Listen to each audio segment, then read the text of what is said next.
राधे राधे भक्तों, जय श्री कृष्ण। आज की वीडियो में हम बात करेंगे पाप मोचनी एकादशी व्रत कथा।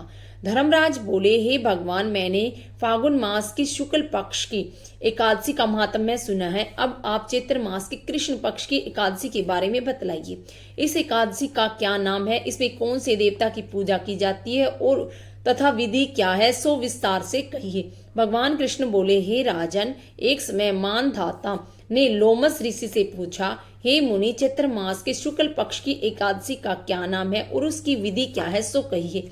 लोमस ऋषि बोले, हे राजन, चैत्र मास के शुक्ल पक्ष की एकादशी का नाम पाप मोचनी है और इस व्रत के प्रभाव से मनुष्य के अपने पाप नष्ट हो जाते हैं तथा इसकी कथा इस प्रकार है। प्राचीन काल में एक चैत्र रथ नामक वन था, उसमें अप्सराएं वास करती थी। वहां हर समय वसंत रहता था, अर्थात हर उस जगह सदैव प्रत्येक तरह के पुष्प खिलते रहते थे। उस जगह गंधर्व कन्याएं विहार किया करती थी। उस वन में इंद्र अन्य देवताओं के साथ क्रिया करता था। उस वन में एक मेधावी नामक मुनि तपस्या करते थे। एक दिन मंजूधोषी नाम एक अप्सरा उनको मोहित करने के लिए सितार बजाकर मधु गान करने लगी।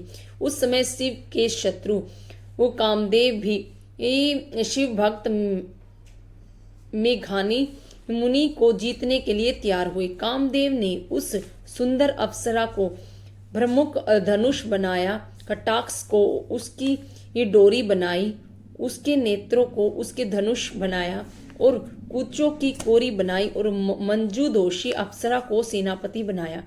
इस तरह कामदेव अपने शत्रु के भक्त को जीतने के लिए तैयार हुआ। उस समय में धावी मुनि भी युवा और हष्ट पुष्ट थे। उन्होंने यज्ञोपवीत और दंड धारण कर रखा था।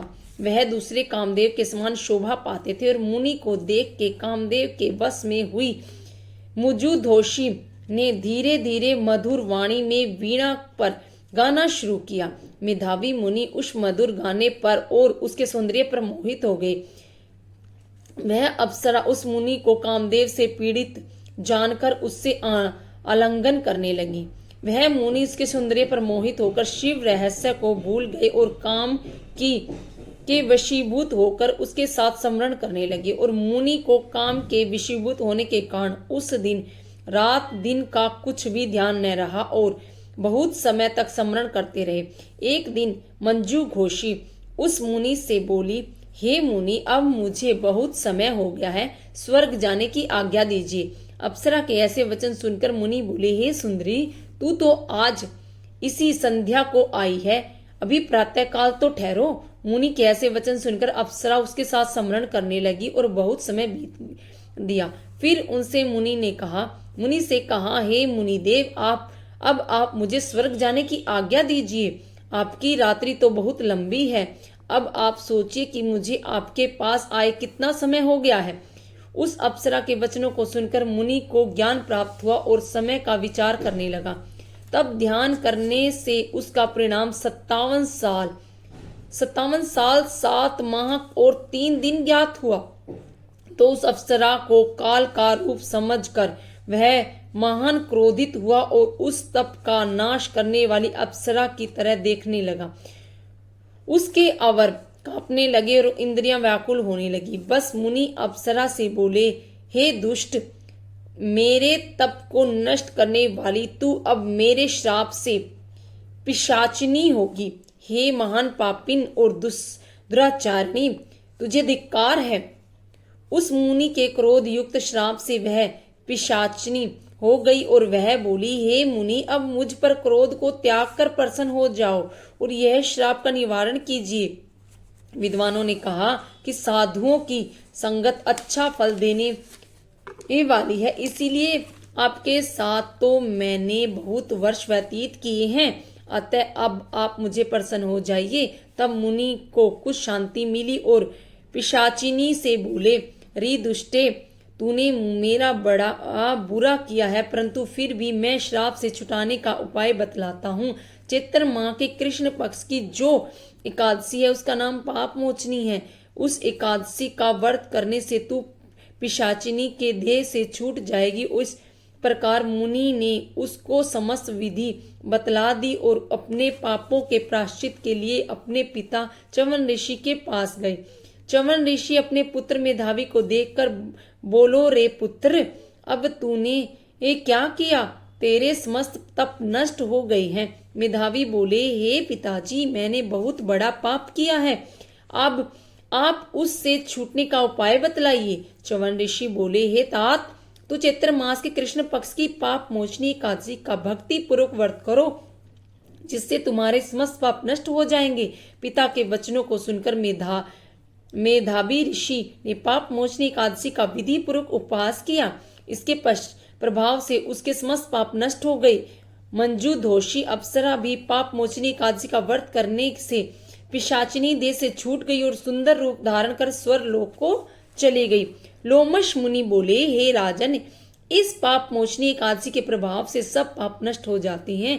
इस एकादशी की कथा के स्वर्ण और पढ़ने से 1000 गो दान करने का फल मिलता है।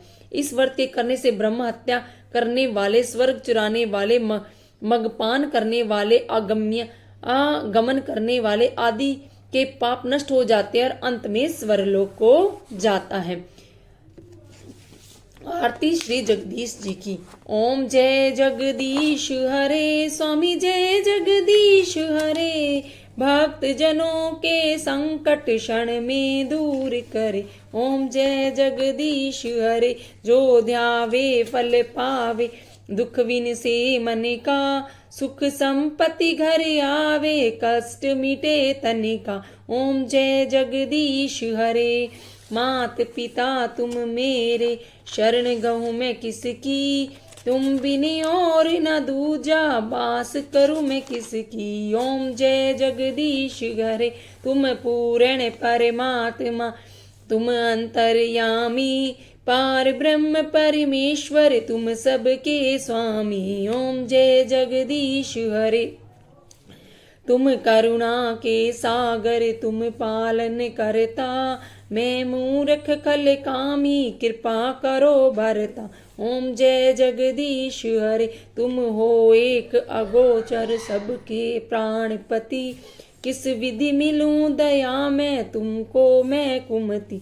ओम जय जगदीश हरे, दीन बंधु दुख हरता, तुम ठाकुर मेरे, अपने हाथ उठाओ, द्वार पड़ी मैं तेरे।